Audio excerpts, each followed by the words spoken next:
नमो अरिहन्ताणं नमो सिद्धाणं नमो आयरियाणं नमो वज्रायाणं नमो लोये सवसाहुणम् सतीर्थवीर प्रभु का जग में प्रवर्ते निज तत्व बोध पाकर सब लोक हर्षे दुर्भावना न आवे मन में कदापि निर्विघ्न निर्विकारी आराधना प्रवर्ते। सच्चा जैन बाल ब्रह्मचारी रविंद्र जी आत्मन द्वारा रचित इस रचना पर हमारा स्वाध्याय चल रहा है। अपन पहले पाठ कर लेते हैं, उसके बाद अर्थ करते हैं आगे की पंक्तियों का। ज्ञानी जैन उन्हीं को कहते आत्म तत्व विचारे। फिर से बोलेंगे, ज्ञानी जैन उन्हीं को कहते आत्म तत्व निहारे जो का त्यों जाने तत्वों को ज्ञायक में चित धारे जो सच्चे देव शास्त्र गुरुवर की परम प्रतीति लावे जो वीतराग विज्ञान परिणति सुख का मूल विचारे जो नहीं मिथ्यात्व अन्याय अनीति सप्त व्यसन के त्यागी जो पूर्ण प्रामाणिक सहज अहिंसक निर्मल जीवन धारे जो निर्मल जीवन धारे जो। क्या कह रहे हैं यहाँ पर? कल अपन ने इस पंक्ति का अर्थ किया था, पूर्ण प्रामाणिक सहज अहिंसक, ये अंत में अपनी लाइन चली थी, निर्मल जीवन धारे जो। पूर्ण प्रामाणिक, यहाँ पर पूर्ण प्रामाणिक सहज अहिंसक, थोड़ा सा सहज को समझाना चाहूंगा मैं कि सम्यक दर्शन हो तब सहज अहिंसक होता है। जो पहली शर्त अपन ने पहली लाइन में पढ़ी थी, क्या थी वो? आत्म तत्व निहारे जो। तो पूर्ण प्रामाणिक सहज अहिंसक, सहज अहिंसक कैसे हो सकता है? कि जब सम्यक दर्शन होगा तब सहज अहिंसक होगा। जैसे आप देखो मुनिराजों की यदि आपने भक्ति पढ़ी हो, सुनी हो, नीरे ग्रंथों का मार्ग, ये वाली सुनी आपने, नीरे ग्रंथों का मार्ग। इसके अंदर एक पंक्ति आती है, मूल गुण पालन जिनका सहज जीवन। क्या ये बात? मूल गुण पालन जिनका सहज जीवन, माने ये मूल गुणों का पालन ये जो होता है वो सहज ही पालन होता है। माने कोई ऐसा बोझ लेकर के पालन नहीं होता, सहज पालन होता है। तो मूल गुण पालन जिनका सहज जीवन, ये मुनिराजों की भक्ति में अपन ने पढ़ा है। एक तारण स्वामी जी हुए, तारण स्वामी नाम यदि सुनाओ तो, तारण तरण जिहाद, तारण स्वामी हुए है। उन्होंने ईरिया समिति की परिभाषा लिखते समय एक अद्भुत बात लिखी है। बाकी सब जगह तो जो बात आती है कि वे मुनिराज 4 हाथ आगे की जमीन को देख करके चलते हैं, इसको कहते हैं ईरिया समिति। उन्होंने विशिष्ट बात क्या लिखी वहां पर? अपने को आत्मा देखते हुए चलते। मुनिराज कैसे चलते हैं? अपने को आत्मा देखते हुए चलते, ऐसे गमन करते हैं। वो कैसा जीवन होगा सचमुच कि जहां सब कुछ स्वतंत्र भाषित होता होगा। माने एक द्रव्य दूसरे द्रव्य का कुछ नहीं कर सकता। माने ये बात अपन भूल जाते, स्वतंत्रता की बात। एक द्रव्य दूसरे द्रव्य का करता नहीं दिखता। ऐसी जब परिणति होती है, माने अपन को सब भूले हुए भगवान दिखाई देंगे। माने कितनी कषाय मिट्टी होगी। माने गुस्सा नहीं आता ऐसी परिणति के अंदर, एक गुस्सा आता है, ऐसी परिणति होती है। माने अपनी भूमिका के अंदर अपन कहे तो, पर ये किसके बल पर आता है? कि संयोगों के बल पर आता है, संयोगाधीन दृष्टि के बल पर गुस्सा आता है। लेकिन आत्मा की दृष्टि करने वाले को गुणस्थान प्रमाण क्रोध का भी अभाव होता जाता है। माने ये दृष्टिकोण है वो अद्भुत दृष्टिकोण है। हमको ऐसा दृष्टिकोण जब प्रकट हो तब आनंद प्रकट होगा कि कैसी आनंद की धारा बहेगी अंदर में। तो अपन देखो, अच्छी प्रवृत्ति करो ताकि मोक्ष चले जाए। सबका ये होता होगा भी अच्छे काम करो, अच्छा स्वाध्याय करो, देव शास्त्र गुरु की पूजन करो, और भी जो व्रत उपवास कहे गए हैं वो करो, तो क्या होगा उससे कि उससे अपन मोक्ष चले जाएंगे।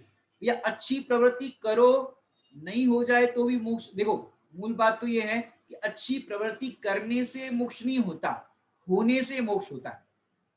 क्या कहा? अच्छी प्रवृत्ति करने से मोक्ष नहीं होता, अच्छी प्रवृत्ति होने से मोक्ष होता है। और होना और करना क्या है कि भाई सहज जो होता है उसको कहते हैं होना, और फिर करना है करना है करना है, इस तरह का अपने को कर्तृत्व का बोझ होता है तो वो कहते हैं वो करना नहीं है, उसके अंदर तो आपको भार है। और होने में क्या है, सहज होता है, जो भी अपन ने लाइन पढ़ रहे ना, सहज अहिंसक, तो उनकी सारी क्रियाएं सब कुछ सहज होता है। जैसे करना और होना में क्या अंतर है आपको बताते हैं। करना और होना, दृष्टांत देखिए, माँ ने कभी कहा हमें बच्चों को पालना पड़ेगा, किसी माँ ने ऐसा कहा अब क्या करें बच्चे हो गए तो पालना पड़ेगा, ऐसा किसी माँ ने कहा है कि नहीं कहा। अब बच्चे हैं तो सहज ही पालन पोषण हो जाता है, बच्चों को खाना पिलाना, उसको सुलाना, सारी क्रियाएं सहज ही होती है। लेकिन आप देखो अंतर, यदि आपको देखना होगा कि पालना पड़ेगा और पलते हैं, ये यदि अंतर देखना हो तो आप देखो, घर में यदि देवर हो छोटा, शादी हो गई हो और समझो भाई बड़े हो और देवर छोटा हो, 2-3 भाई हो तो देवर एक छोटा हो, अब देवर के लिए तो पालना पड़ेगा। अब क्या करे भाई, और कोई है नहीं तो उसको पालना पड़ेगा, जब तक ज्वाइंट फैमिली में तो पालना पड़ेगा, देवर के लिए पालना पड़ेगा शब्द निकलता है। और कोई अपने बच्चे के लिए, अब बच्चे को पालना पड़ेगा, ऐसा होता है क्या? बच्चे के अंदर तो सहज पालन की बात आती है, लेकिन इसका मतलब ये मत समझना कि देवर को पालना पड़ेगा इस तरह से करो। अरे वो भी भगवान आत्मा है, भगवान आत्मा देखोगे तो आपको किसी के ऊपर बोझ नहीं लगेगा, क्योंकि जिसके साथ आपके व्यवहार चलते वो सहज ही पालन होता जाता है। माने कृत्रिमता होती है वहां याद रहता है। जैसे आपको, अब कोई ऐसा कहे कि देवर 10 साल का था जब मैं शादी करके आई थी, तब मैंने देवर को पाला पोसा, इतना अभी नौकरी लगवाई, इसके ये सब काम हो गया, दुकानदारी धंधा व्यापार में लग गया, अब तक उसकी 8,98,584 वो रोटी खा चुका है। कौन? देवर। जहां अपनापन होता है वहां गिनती नहीं होती कि अभी तो तुमने 4 ही रोटी खाई है। अबे आपने गिन कैसे लिया कि 4 रोटी खाई? मैंने कोई भोजन कर रहा हो और अपन कहे कि एक और रोटी ले लो, तो वो कहे कि नहीं चाहिए नहीं चाहिए, और अपन कहो अभी तो तुमने 4 रोटी तो खाई है, इसका मतलब आप गिन रहे थे 1 रोटी 2 रोटी 3 रोटी 4 रोटी। अब कोई रोटी गिन गिन के खिलाए, अच्छा लगता है? मैंने कभी मेहमान को आप भोजन करा रहे हो और कहो अरे और एक रोटी ले लो, अभी तो आपने 3 रोटी ली, अभी तो 4 रोटी ली, मतलब आप गिन गिन के खिलाते हो। गिन गिन के खिलाना नहीं चाहिए, जहां गिन गिन करके खिलाते हो वहां अपनापन का व्यवहार नहीं होता, वहां तो ऐसा लगता है कि चलो निपटाओ। इस तरह से भोजन भी कराओ तो कैसे कराओ, गिन गिन करके नहीं। अभी आपने लिया ही क्या है, माने वचनों की अपने भाषा की शैली कैसी होनी चाहिए, अभी आपने लिया ही क्या है, अभी तो आपने कुछ नहीं लिया। माने गिनती वाली बात नहीं बोलना कभी भी, ये बात ध्यान में रखना। माने किसी किसी का, माने जिसके साथ अपना अपनापन होता है वहां पर याद नहीं रहता, माने ऐसा व्यवहार सहज ही होता है। माने आप देखो, किसी के पास ऐसा रिकॉर्ड है कि मैं कितने समय से धंधा व्यापार कर रहा हूँ, कितने घंटे मैंने धंधा व्यापार किया, रिकॉर्ड है किसी के पास?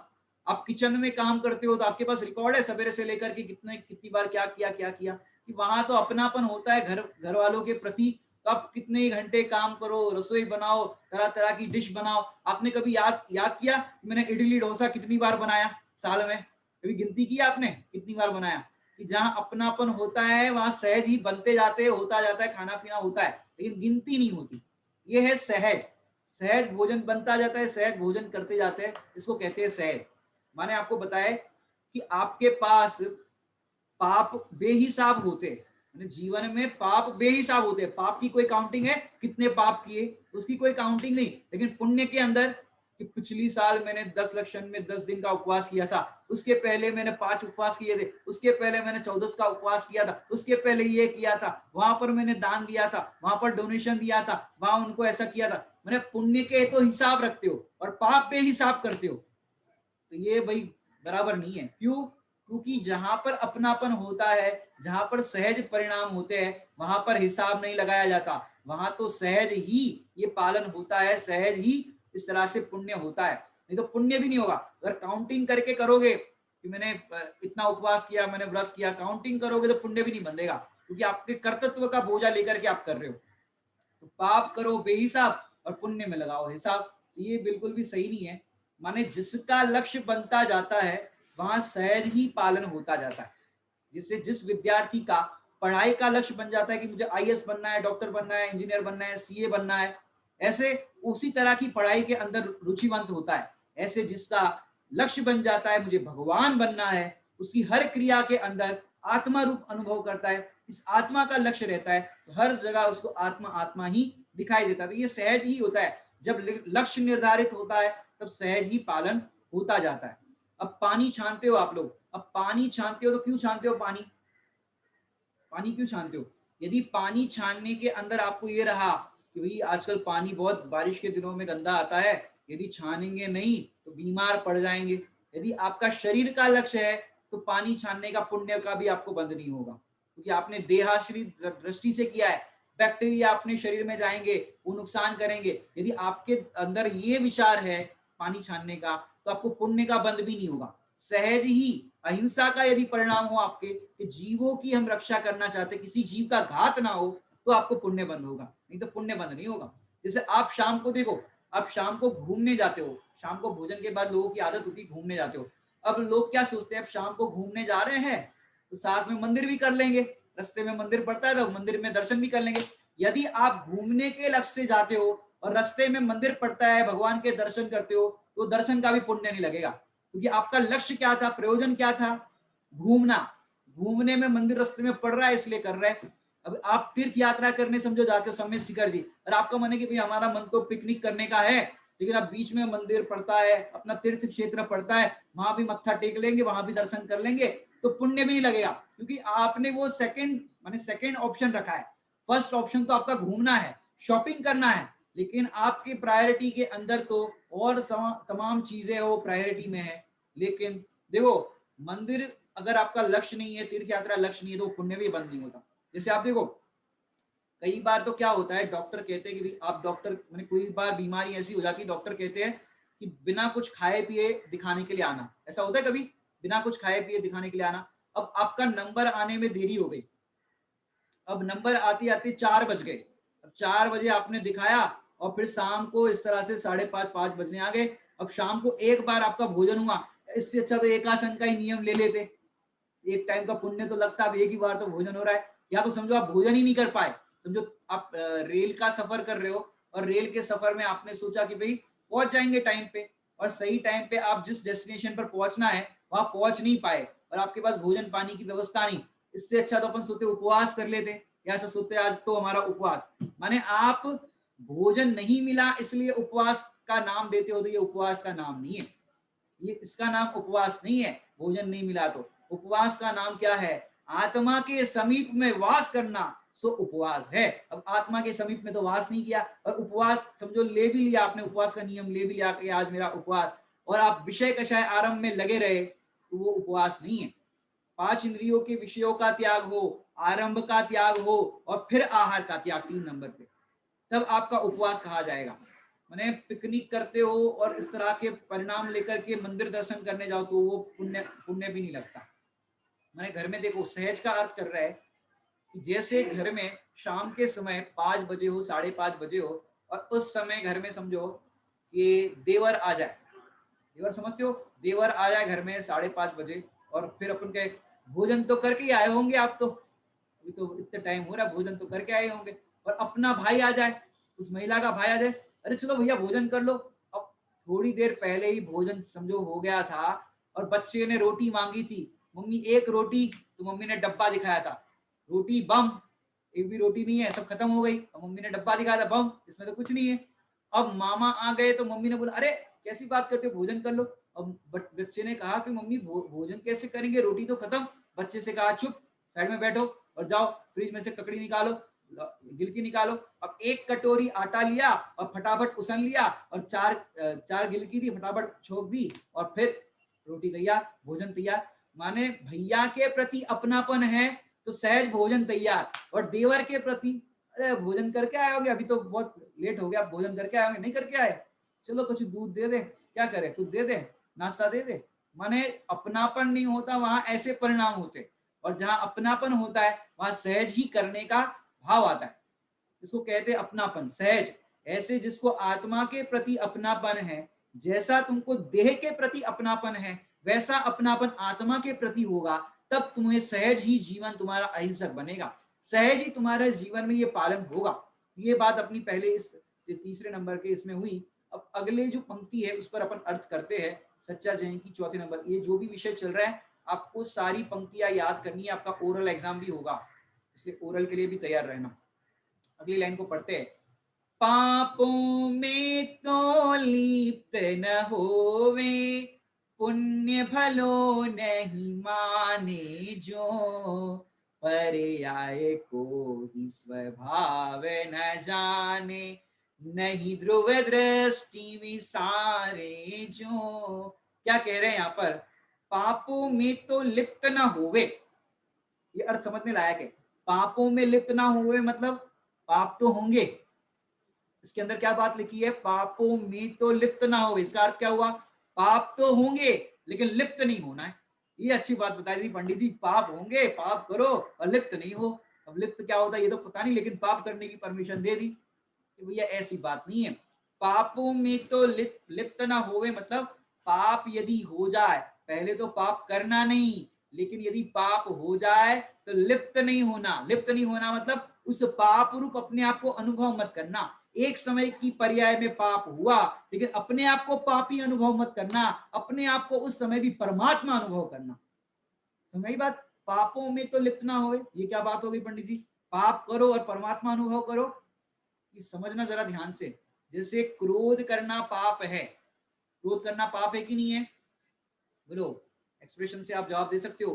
क्रोध करना पाप है कि नहीं है, क्रोध करना पाप है, फिर भी क्रोध हो जाए तो क्या करे, कि क्रोध हो जाए तो उस क्रोध के साथ लिप्त मत हो, स्वयं भी लिप्त ना हो और दूसरे को भी क्रोध के साथ लिप्त मत देखो। ये बहुत अद्भुत चीज है, पापों में तो लिप्त ना हो मतलब क्रोध हुआ। अब अपन को क्या लगता है कि जैसे सास के साथ कुछ अनबन हो गई, बहू की सवेरे सवेरे कुछ टोका टाकी हो गई, अब बहू को गुस्सा आ गई, अब बहू ने कुछ कह दिया जोर से, अब सास को बुरा लग गया, अब सास चुपचाप चली गई, अब सास ने कुछ नहीं कहा। लेकिन अभी पंचम काल की सास ऐसी नहीं है, वो भी तुम दो बातें कहोगी वो चार बातें कहेगी। आजकल की सास भी ऐसी है, बहू भी ऐसी, सब पंचम काल के कर्मोदय की दशा है। लेकिन आप ध्यान रखो कि ऐसा कुछ हुआ कि बहू ने दो बातें चार बातें सुना दी और सास चुप हो गई। अब बहू को क्या होगा, देखा कब से बड़बड़ कर रही थी, हमने सुना दी, अब देखो चुपचाप हो गई ना, बड़बड़ करना बंद हो गया ना उनका, सास को चुप कर दिया ना मैंने। यदि आप क्रोध के साथ अपने आप को लिप्त देखते हो तो ऐसा होगा। क्रोध तो किया, ये बुरी बात, गलत बात, क्रोध करना गंदा है, गंदी बात है। लेकिन अगर आप उस क्रोध के साथ लिप्त अनुभव करते हो, मैं क्रोधी हूं, मेरा क्रोध देखा है किसी ने, मेरे क्रोध के सामने कोई टिक नहीं सकता, ऐसा मैं क्रोध करता हूं। अगर आपने क्रोध के परिणाम से अपने आप को क्रोधी अनुभव किया, इसका अर्थ होता है लिप्त होना। पाप के परिणाम से अपने आप को पापी अनुभव करना, इसका नाम है लिप्त अनुभव करना। राग के साथ आपको अनुभव करना जो होता है वो है रागी अनुभव करना। राग द्वेष रूप अनुभव नहीं करना, क्रोध रूप अनुभव नहीं करना, इस तरह से आप समझ लेना। लिप्त ना होवे, पापों में तो लिप्त ना होवे, पुण्य भलो नहीं माने जो। माने देखो कई बार तो ऐसा होता है लिप्त ना हो। देखो माता पिता को देखा होगा, भाई बहन को देखा होगा, यदि भाई से कोई गलती हो जाए या बच्चे से कोई गलती हो जाए तो माँ क्या करती है, माँ भी कांग्रेस के निशान बनाती है। लेकिन कई बार माँ क्या करती है कि बच्चे को मारना हो तो ऐसे यहाँ के खोबा करेंगे, मतलब ऐसा सीधा हाथ मारेंगे तो लगेगा, ऐसे हाथ करके ऐसे जोर से आवाज आएगी। जैसे कोई बच्चे से गलती हो जाए, दो भाई झगड़ रहे हो और कोई गलती हो जाए और गलती से कुछ लग जाए तो दूसरे भाई को ऐसे मारते, देख तेरे भाई को मैंने पनिश किया, तेरे भाई को मैंने मारा, तो इस तरह से मारते हैं तो उसको लगता भी नहीं और आवाज जोर से आती। तो ऐसे पाप तो हो जाए लेकिन लिप्त अनुभव नहीं करना है, उस रूप अनुभव नहीं करना है। ऐसे करते ही कि नहीं घर में, देख इसको मैंने पनिश किया, मारा, ये उस रूप होने पर भी वैसा अनुभव नहीं करते।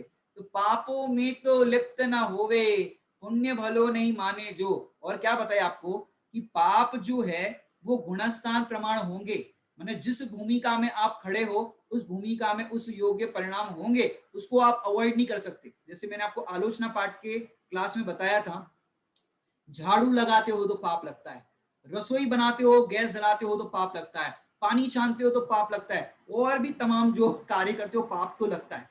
लेकिन उस पाप रूप अनुभव नहीं करना, क्योंकि वो आरंभिक हिंसा है। वैसा अनुभव आपको उस रूप नहीं करना है। जैसे आपको पता है, पुण्य भलो नहीं माने जो, इसका अर्थ क्या करना है? आवाज आ रही बराबर? पुण्य भलो नहीं माने जो, माने पुण्य के अंदर, जैसे देखो मंदिर जाते हो, पूजा पाठ करते हो, स्वाध्याय करते हो और शतावशक के सभी कार्य करते हो, लेकिन होता क्या है? आप पूजा करके मानते क्या हो? मैंने पूजा की, मेरे जैसी पूजा कोई नहीं करता, मैं तो 5 पूजा करता हूँ, मैं तो इतना ये करता हूँ, मैं इतने प्रतिक्रमण करता हूँ, इतने व्रत उपवास करता हूँ, मैं मांस खमन करता हूँ, मैं इतना करता हूँ। अरे तूने किया क्या? यदि तूने उस पुण्य की क्रिया के अंदर उस पुण्य की क्रिया को भला माना, तो कह रहे भलो ना माने जो पुण्य हो। देखो, गृहस्थ की भूमिका में शतावश्यक का पालन होता तो है। हेलो,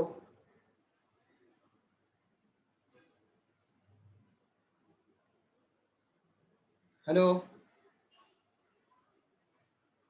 गृहस्थ की भूमिका में शतावश्यक का पालन होता तो है, पुण्यादि क्रिया तो होती तो है, लेकिन उसके साथ उसको भला नहीं मानना।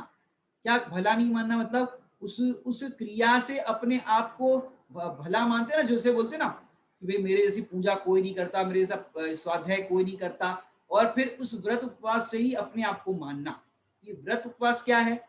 व्रत उपवास शरीर की क्रिया है कि आत्मा की क्रिया है? आत्मा के, हेलो आवाज आ रही है? आत्मा के अंदर रमणता, इसका नाम है उपवास। और भोजन नहीं किया, अपने शरीर को भोजन नहीं दिया, इसको व्यवहार से कहा जाए कि भोजन नहीं खाया, रोटी नहीं खाई, इसका नाम उपवास। तो अगर आप देहाश्रित क्रिया से ही अपने आप को अनुभव करते हो, तो कह रहे ये पुण्य क्रिया हो तो हो, लेकिन उससे भला नहीं मानना है। पापों में तो लिप्त न होवे, पुण्य भलो नहीं माने जो, मैंने पुण्य नहीं हो ये बात नहीं कह रहे। क्या कह रहे? पुण्य नहीं हो ये बात नहीं कह रहे, लेकिन पुण्य को भला नहीं मानना ये बात कह रहे। माने देखो, कोई भी प्रवृत्ति को छोड़ने की बात यहाँ पर नहीं हो रही कि किसी भी प्रवृत्ति को छोड़ना है, पुण्य की क्रिया को छोड़ना नहीं है, मंदिर जाना छोड़ना नहीं है, लेकिन बात क्या है? उसको भला नहीं मानना। क्यों क्यों भला नहीं मानना? कोई कहेगा भला क्यों नहीं मानना? क्योंकि ये जो पाप के परिणाम है ये तो बुरे है ही, लेकिन पुण्य के परिणाम के साथ एकत्व करना, अटैचमेंट, ये बुरा है। क्यों? पुण्य पाप के परिणाम ये पर्याय है, और ये पर्याय होने से वो व्यय हो जाती। दूसरी अपेक्षा से आपको बताए कि पुण्य परिणाम को आप अच्छा मानते हो, लेकिन पुण्य परिणाम कब तक रहने वाला है? पूजा कब तक कर सकते हो आप? क्लास कितनी देर तक सुन सकते हो?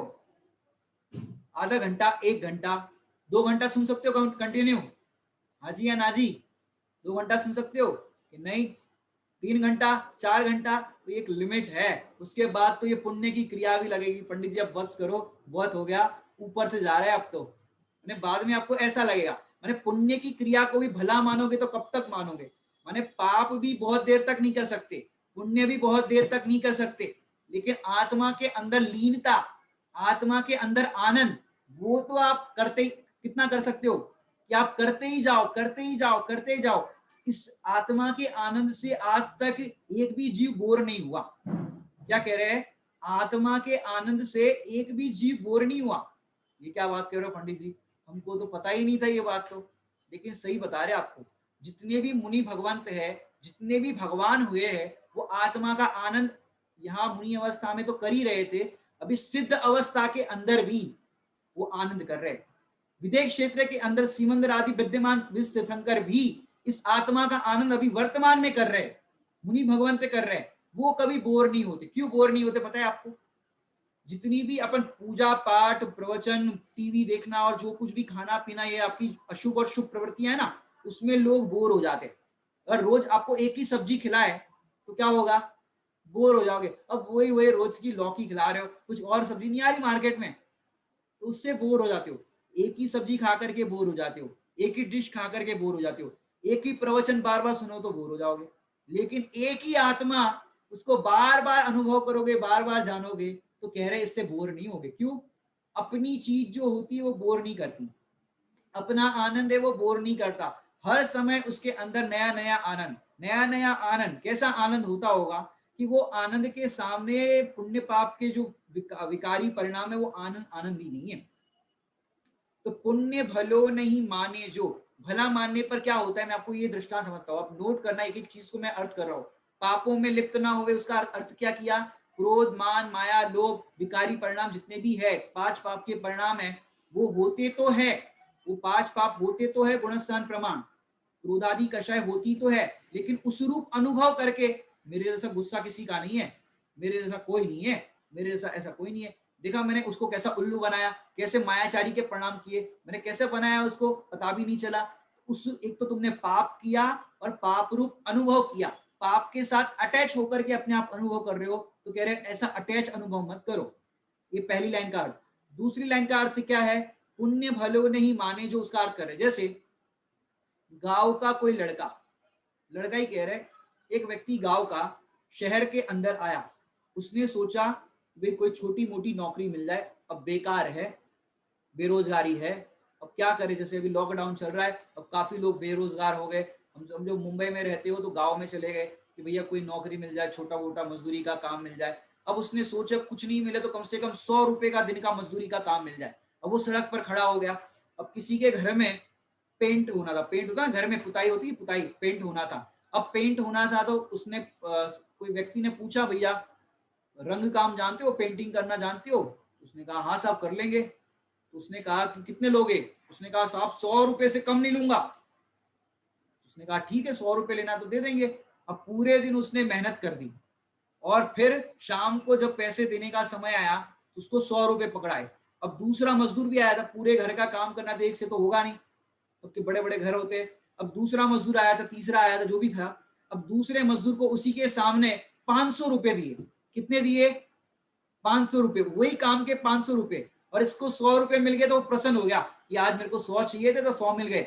अब दूसरे को 500 मिले तो क्या हुआ? दुखी हो गया। ये क्या बात है साहब, आपने मेरे को 500 100 दिए, उसको 500 दिए। भैया तूने कितने मांगे थे? 100 मांगे थे, तेरे को पूरे दिए कि नहीं दिए? कि हाँ दिए। अब वो उतने में ही संतुष्ट हो रहा था। ये पुण्य को माने उसकी इच्छा हुई 100 रुपए मिल जाए और वैसा काम भी मिल गया और 100 रुपए भी मिल गए, तो उसने उस 100 रुपए का मिलना भला माना। समझ यही बात? तो उसको क्या हुआ? 500 रुपए नहीं मिले। अब दूसरे दिन समझो वो काम करने के लिए जाएगा तो कितने में करेगा? 500 रुपए में करेगा। अब सड़क पर कोई आदमी मिला, भैया काम करोगे, घर में ये काम है, कितना लोगे? 500 से एक कम नहीं लूंगा। ठीक है 500 दे देते। अब दूसरा काम था, आज पेंटिंग का काम नहीं था, दूसरा कोई काम था। हेलो, अरे तो 500 रुपए का दूसरा काम था। अब 500 रुपए का उसने काम किया, शाम को उसके हाथ में 500 रुपए थमा दिए। दूसरे के घर पे गया, 500 रुपए थमा दिए। अब वही काम करने के दूसरे को 1000 रुपए मिले। अब क्या हुआ? और फिर से दुखी हो गया। क्यों दुखी हुआ? कि उसने 500 रुपए मिल गए तो संतुष्ट हो रहा था। ऐसे ही हमको पूजा की, स्वाध्याय किया, थोड़ा सा नॉलेज बढ़ गया, थोड़ा सा कुछ बढ़ गया, अब तो पहले से तो बहुत बढ़िया है, पहले से तो बहुत बढ़िया है। अभी तो मेरे को पूजा आती है, स्वाध्याय की ये बात आती है, गुणस्थान आता है, सच्चा जैन की स्तुति पढ़ ली मैंने, ये पढ़ लिया, हम संतुष्ट हो जाते हैं, पुण्य को भला मानते हैं, इतने में ही अपन खुश हो जाते हैं कि हमको तो बहुत आने लगा। तो आपको क्या हुआ? केवल ज्ञान होना था, वो केवल ज्ञान नहीं हुआ। छोटे से इस तरह से सूक्ष्म ज्ञान के अंदर आप प्रसन्न हो गए, इस पुण्य के अंदर प्रसन्न हो गए, थोड़ा सा आपको मिल गया, मति ज्ञान शुद्ध ज्ञान मिल गया और इसके अंदर थोड़ा सा बुद्धि मिल गई, ज्ञान हो गया, उसको आप भला मान रहे हो। यहाँ कह रहे हैं पापों में तो लिप्त होना ही नहीं और पुण्य को भी भला नहीं मानना। जो भी संयोग आदि आपको मिले हैं उस रूप आपको ये मानना। हमको तो सब बहुत अनुकूलता है, हमने तो लॉकडाउन के अंदर बहुत स्वाध्याय किया, बहुत किया, बहुत किया, बहुत नहीं किया अभी तुमने, कितने ही ग्रंथों को पढ़ लिया लेकिन अपने को नहीं पढ़ा, मैं कौन हूं ये आपका निर्णय नहीं हुआ, तो आपका स्वाध्याय नहीं हुआ। तो पुण्य भलो नहीं माने जो, पुण्य को भला मत मानो, नहीं तो क्या होगा। एक बहुत सुंदर दृष्टांत देता हूं आपको, पुण्य को भलो नहीं मानो का। क्योंकि हर अंतर मुहूर्त में, हर 48 मिनट के अंदर क्या होता है, पाप से पुण्य और पुण्य से पाप, इस तरह से परिणाम हमारे बदलते रहते हैं। क्या होता है, पाप से पुण्य और पुण्य से पाप हर 48 मिनट के अंदर बदलते रहते हैं। जैसे आपको समझाए कि एक रात को 2 बजे रेलवे स्टेशन पर कोई महिला बढ़िया सोने की दुकान समझते हो, जैसे पूरा उसने सोना पहना हुआ है, माने मांग टीका से लेकर के पैरों की बिछुड़ी तक पूरा सोना सोना, हार पहना है, चेन पहना है, कंगन पहने हैं सोने के, सब कुछ सोने का पहन करके कितने बजे उतरी? रात को 2 बजे वो रेलवे स्टेशन पर महिला उतरी। अब क्या होगा, रात को 2 बजे कौन होगा, और उसको कोई लेने भी नहीं आया रात को 2 बजे। अब वो जैसे ही रेलवे स्टेशन के बाहर निकली तो क्या हुआ, सुनसान सड़क, और 4 गुंडे आए और 4 गुंडे ने उसको सोना लूटने की कोशिश की कि जितना भी सोना है निकालो फटाफट। उतने में उसने बचाओ बचाओ बचाओ ऐसी आवाज लगाई। उतने में 4 सूटेड बूटेड अच्छे सज्जन व्यक्ति दिखने वाले आए और वो 4 गुंडे की पिटाई करी और वो 4 गुंडे को मार भगाया। अब फिर क्या हुआ कि वो जो 4 सज्जन पुरुष दिख रहे थे उसने उसको फटकारा, डांट लगाई, अकल नहीं है तुमको, बेअकल कही की, इतनी रात को 2 बजे ऐसे कोई घूमता है, सोने की दुकान बन के घूम रही हो और सब लूट लेते, तो तुमको सोना लूट जाता तो क्या करती, और ऐसे उसको डांट लगाई। तो वो जो महिला थी उसको तो लगे अरे ये तो देवता है, देवता एक तो बचाया और इतने हमको सीख दे रहे, इतने बढ़िया देवता है। और फिर उसने पूछा कहाँ जाना है तुमको, तो उसने कहा कि मेरे को फलानी जगह जाना है, जैन मंदिर के पास जाना है, वहां जाना है। उसने कहा ठीक है आ जाओ हमारी गाड़ी में बैठ जाओ। और उसको गाड़ी में बिठा दिया 4 लोगों ने, और फिर उसको जैन मंदिर जाना था। उसने कहा कि मेरे को इस तरफ जाना है। अब वो जैन मंदिर की जगह पे ऐसे सुनसान जगह पर लेके गए जहाँ पुरानी बिल्डिंग हो, और पुरानी बिल्डिंग के यहाँ लेके गए। उसने कहा जैन मंदिर इस तरफ कहाँ है, आप कहाँ ले जा रहे हो? और फिर ऐसे सुनसान जगह पर गाड़ी रुकी, और जैसे ही गाड़ी रुकी वहां पर 4 गुंडे जो मार भगाए थे वो पहले से पहुंच गए थे। पहले तो वो रास्ते में क्या सोच रही थी, बहुत बढ़िया देवता आदमी मिल गए हमको, हमारा सोना भी बच गया, हम भी बच गए, कितना बढ़िया उपकार इनका। माने उन जो अच्छे दिखाई देने वाले जो थे सज्जन पुरुष उसकी बातों में आ गई, और बातों में आने पर क्या हो गया कि वो उनको भला मानने लगी। ऐसे ये पाप भाव है, इस पापों में तो लिप्त होना नहीं, लेकिन ये पुण्य को भला मानने के चक्कर में क्या हुआ, वो सज्जन पुरुष को भला माना तो क्या हुआ, यही जो सज्जन पुरुष दिखने वाले थे वही गुंडे के पास लेके गए। समझ में आई दृष्टांत? अब मैं आपको इसके अंदर दृष्टांत बताता हूं। ऐसे ही जो पाप भाव है वो तो बुरे सबको लगते हैं, अशुभ परिणाम है, घर गृहस्थी के परिणाम है, वो तो बुरे लगते हैं। लेकिन मंदिर में आए और मंदिर में आकर के हे भगवान आज तो सच में आप वहां मिल गए, हमको बहुत अच्छा लगा, और जैसे ही मंदिर के बाहर निकले क्या हुआ, फिर पाप भाव के चक्कर में आ गए। बड़े पंडित साहब के विसर्जन पाठ में पढ़ते हो, ये तो भारी कमजोरी है, उपयोग नहीं टिक पाता है, तत्वाधिक पूजन भक्ति से ये दूर पाप में जाता है। क्या होता है कि आप अशुभ को छोड़ करके शुभ में लगे, और शुभ को जैसे शुभ का अवलंबन छूटा वही शुभ परिणाम आपको अशुभ में ले जाता है। अब ये शुभ परिणाम भला कैसे हुआ, जो हमें अशुभ परिणाम में ले जाए वो भला कैसे हुआ? माने आपको बताए, एक सहज सुख साधन नाम का ग्रंथ है, वहां पर एक बात आती है, जिस शुभ भाव में शुद्धता का पुरुषार्थ ना हो वह शुभ भाव परंपरा से पाप भाव का अर्थात पाप बंध का कारण है। शुद्धता का पुरुषार्थ ही नहीं था आपके शुभ परिणाम में, तो ये अशुभ में ले जाने वाला ही था। पर आप शुभ में बहुत बढ़िया, ये बहुत बढ़िया सज्जन पुरुष मिल गए, हमको इतने गुंडों से बचवाया, हमको इतना ये करा, आप उसके चक्कर में आ गए। अब वही शुभ भाव आपको अशुभ में ले जा रहा है। तो क्या करना कि इस अशुभ भाव के चक्कर में मत आओ। आप तो करो क्या, इन शुभ अशुभ दोनों को छोड़ करके शुद्ध भाव में लगने का पुरुषार्थ करो। यदि आपने पढ़ी हो पंडित साहब की एक पूजन के अंदर अंतिम लाइन आती है, एक रचना के अंदर आती है, दुष्टों से बच पितु ग्रह आकर कन्या जो हर्षावे। दुष्टों से बच पितु गृह आकर कन्या जो हर्षावे, पितु भी उसको धूमधाम से, पितु माने पिता, पितु भी उसको धूमधाम से निज घर में पहुंचावे। माने देखो, दुष्टों से माने अशुभ भाव से उपयोग हट करके आत्मा की तरफ आया तो आत्मा ने शुभ भाव में लगाया, लेकिन शुभ भाव में भी अटका नहीं, उस आत्मा ने उसको शुद्ध भाव तक पहुंचा दिया। पितु भी उसको धूमधाम से निजगर में पहुंचावे। यदि आप निजगर में नहीं पहुंचाते हो तो फिर आपका ये शुभ परिणाम भी अशुभ में लेकर के जाएगा। अब आपके हाथ में क्या करना। तो पहली लाइन का अर्थ किया, पापों में तो लिप्त ना होवे, पुण्य भलो नहीं माने जो, पुण्य को भला नहीं मानना। फिर देखो, पर्याय को ही स्वभाव ना जाने, बहुत प्यारी प्यारी लाइन है ये। यदि आपको ये लाइन का अर्थ समझ में आ जाए, घर में जो झगड़े होते हैं, सास बहू के झगड़े कहो, जितनी भी आकुलता होती है, दुख होता है, वो सारे दुख दूर हो जाएंगे। पर्याय को ही स्वभाव न जाने, ये क्या है? सास बहू का जो ये चल रहा है, आपका घर में जितने भी मेंबर्स है, सास बहू हो, पिता पुत्र हो, दिरानी जेठानी हो, ये सारे क्या है? पर्याय है, ये सारे रोल है। पर्याय को ही स्वभाव ना जाने। अब रोल को रोल समझो, लेकिन उसको एक्टर माने जो रोल करने वाला है वो एक्टर उससे भिन्न है और रोल अलग है। समझ में आया कि नहीं आया? माने देखो, दो मित्र है, अब दो मित्र है या दो सहेली है, आपस में रोल कर रही है, माने नाटक हो रहा है उसमें रोल कर रही है। अब आपस में एक दूसरे के दुश्मन का रोल कर रही है। अब जब रोल कर रही है तो क्या होगा? रोल कर रही है तो फिर एक दूसरे के तरफ गुस्से का परिणाम होगा, लड़ाई झगड़ा होगा, षड्यंत्र होगा, सब कुछ होगा। लेकिन जैसे ही नाटक का रोल पूरा हुआ, या नाटक करते समय भी वो अपने आप को क्या देखेगी कि हम तो फ्रेंड्स है, ये तो रोल चल रहा है। क्या समझते हैं? हम तो फ्रेंड्स है, ये तो रोल चल रहा है, ये लड़ाई झगड़ा हो रहा है, ये जितना भी कुछ षड्यंत्र रचा जा रहा है, ये सब तो रोल है, लेकिन मैं इससे भिन्न हूं। थोड़ा सा एक इंग्लिश में वाक्य कहता हूं आपको। जब भी लड़ाई झगड़ा हो, सास बहू की अनबन हो जाए, दिरानी जेठानी की अनबन हो जाए, किसी से भी झगड़ा हो जाए, तब ये लाइन आपके सामने लाना, this is just a role, I am a soul. क्या कहा? अंग्रेजी समझ में आई होगी सबको। This is just a role, झगड़ा हुआ, लड़ाई झगड़ा हुआ, दिरानी जेठानी, सास बहू, जो कुछ भी हुआ, this is just a role, I am a soul.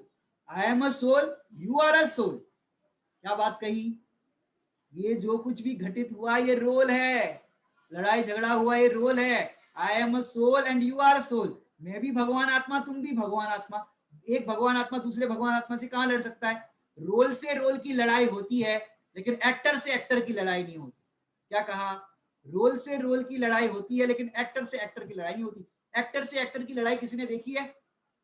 किसी ने देखी हो तो बताओ। जैसे राम और रावण का युद्ध हुआ, राम और लक्ष्मण और रावण का युद्ध हुआ, लक्ष्मण ने रावण को मारा, तो लक्ष्मण ने रावण को मारा, तो लक्ष्मण है वो रोल है और रावण है वो रोल है। और आज भी रावण का जीव कहो या लक्ष्मण का जीव कहो, उसका नाश हुआ क्या? उनका नाश नहीं हुआ। रोल का नाश होता है, लेकिन एक्टर का नाश नहीं होता। कहां तक आपको पॉइंट बताते जाए, समझ में बात? रोल का नाश होता है, लेकिन एक्टर का नाश नहीं होता। रोल बदलते रहते हैं, लेकिन एक्टर नहीं बदलता। पर्याय बदलती रहती है, लेकिन एक्टर नहीं बदलता। समझो, सास ने बहू को डांट दिया, सवेरे सवेरे समझो दूध उबल गया, कुछ काम हो गया ऐसे, और सास ने बहू को डांट दिया। अब क्या करो? अब बहू को भी गुस्सा आया, तो बहू ने भी कुछ कह दिया। अब दोनों एक दूसरे से बात नहीं कर रहे, सास बहू की अनबन हो गई, दोनों एक दूसरे से बात नहीं कर रहे। अब क्या करें? कि दोपहर के समय जाओ, दोपहर के समय जाओ और फिर सास के पैर दबाओ, गला मत दबाना, पैर दबाना। और फिर क्या करो?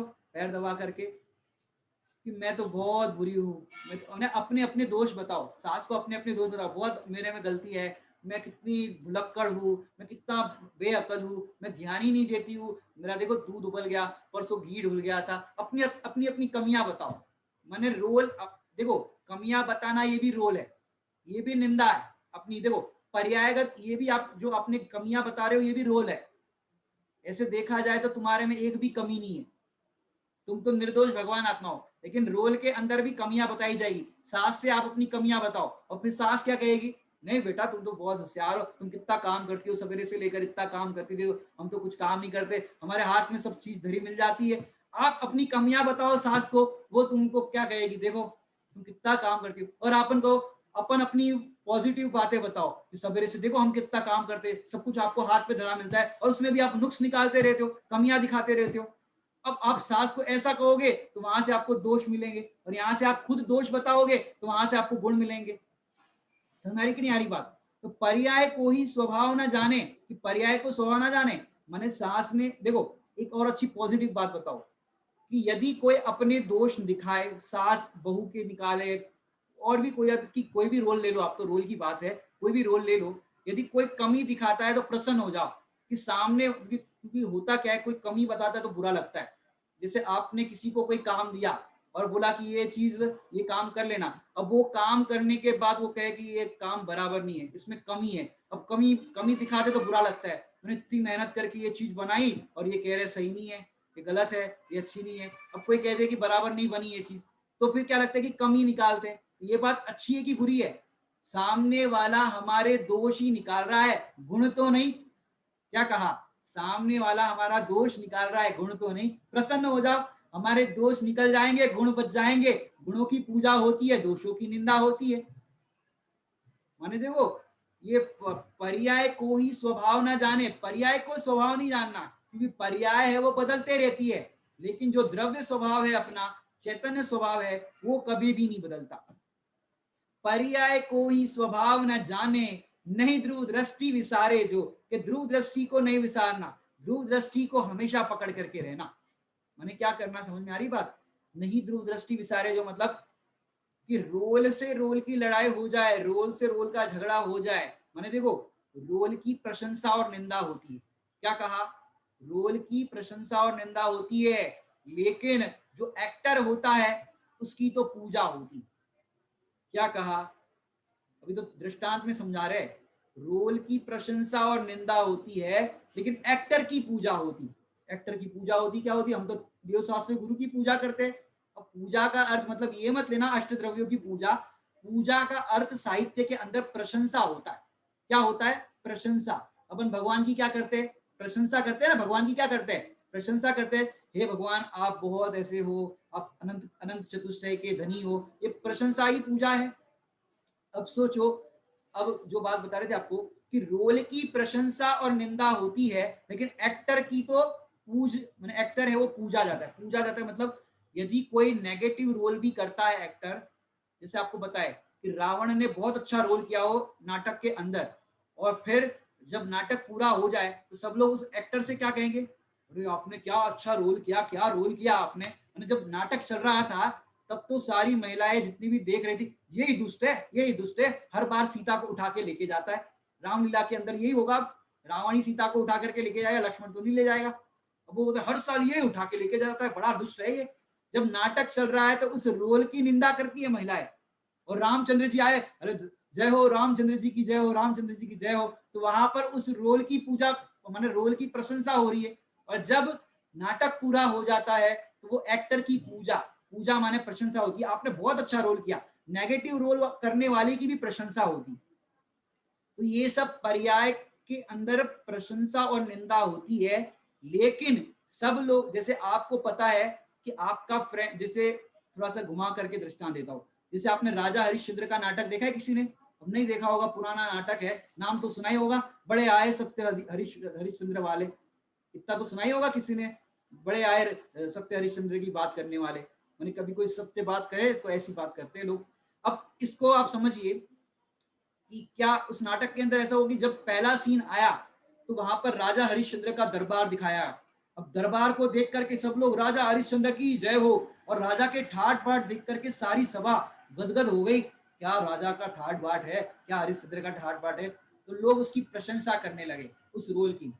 फिर जब पर्दा गिरा और फिर दूसरा सीन आया, दूसरे सीन के अंदर ऐसा दिखाया कि उसका राजपाट वैभव सब चला गया, और वो जो राजा हरिश्चंद्र था वो स्मशान के अंदर जो मुर्दे जलाने के लिए आते हैं उसके लिए आया। अब उसके लिए भी टैक्स लगता है, पैसे लगते हैं। अब हुआ था यूं, उसका ही खुद का बेटा उसकी पत्नी वहां पर जलाने के लिए लाई बच्चे को। अब उसने अपनी पत्नी से क्या कहा कि भाई बच्चा जलाना है, मैंने डेड बॉडी को जलाना है तो टैक्स देना पड़ेगा, कर देना पड़ेगा, उसका जो चुकाना पड़ता है वो चुकाना पड़ेगा। अब ये सीन देख करके, क्योंकि पत्नी बहुत गरीब थी, पैसा नहीं था, अब खुद का ही बच्चा, खुद के ही बच्चे के लिए वो डेड बॉडी के लिए वो अपनी पत्नी से पैसे मांग रहा है, ये सीन देख करके सारी सभा रोने लगी। और तो और सब ऐसे रोने लगे। अब एक बूढ़ी अम्मा ने बगल वाली महिला से कहा, क्या कहा बूढ़ी महिला, बूढ़ी दादी ने, अरे क्यों री, सारी सभा के अंदर सब रो रहे हैं और तेरे को फूटा आंसू तक नहीं। वो बूढ़ी अम्मा जी ने उसको ऐसा कहा, बोले बोले अम्मा जी आप चुपचाप बैठे बैठे पॉपकॉर्न खाओ, ये तो मेरे पप्पू के पापा है। अब देखो, सारी सभा को राजा के सीन के अंदर वो राजा दिख रहे थे, स्मशान के अंदर वो चांडाल दिख रहे थे जो इस तरह से जलाने वाले हैं, वो कैरेक्टर माने सारी सभा रोल को देख रही थी, और वो पत्नी है वो किसको देख रही थी, अपने पति रूप देख रही थी। वो कह रही है पॉपकॉर्न खाओ। अब देखो, मैंने पर्याय को ही स्वभाव ना जाने, कि आप पर्याय को मैंने रोल पर आपकी दृष्टि होगी तो दुखी होगे, रोल से रोल की लड़ाई होती है, लेकिन उसके अंदर जो एक्टर होता है वो एक्टर तो ज्यों का त्यों बना रहता है, उस एक्टर के अंदर किसी भी प्रकार का फेरफार नहीं होता है। तो पर्याय को ही स्वभाव ना जाने, कि आप पर्याय को स्वभाव मत जानो, मैंने पुण्य के परिणाम हुए, पाप के परिणाम हुए, उस पर्याय रूप अनुभव मत करो। नहीं ध्रुव दृष्टि विसारे जो, कि ध्रुव दृष्टि को विसारना नहीं, माने चाहे जैसे पुण्य पाप के परिणाम हो जाए, शुभाशुभ परिणाम हो जाए, लेकिन उस समय भी ध्रुव दृष्टि, कि मैं तो चेतन परमात्मा हूं, मैं पुण्य पुण्य के परिणाम होने पर मैं पुण्य वाला नहीं होता, पाप के परिणाम होने पर मैं पापी नहीं होता, मैं तो दोनों के अंदर ज्ञाता दृष्टा हूं। नहीं ध्रुव दृष्टि विसारे जो, ये अपन ने 4 पंक्तियों का अर्थ किया है, इसकी अगली कक्षा में पूरी नेक्स्ट स्टेंजा पर चर्चा करेंगे। ओम नमः सिद्धेश्वराय।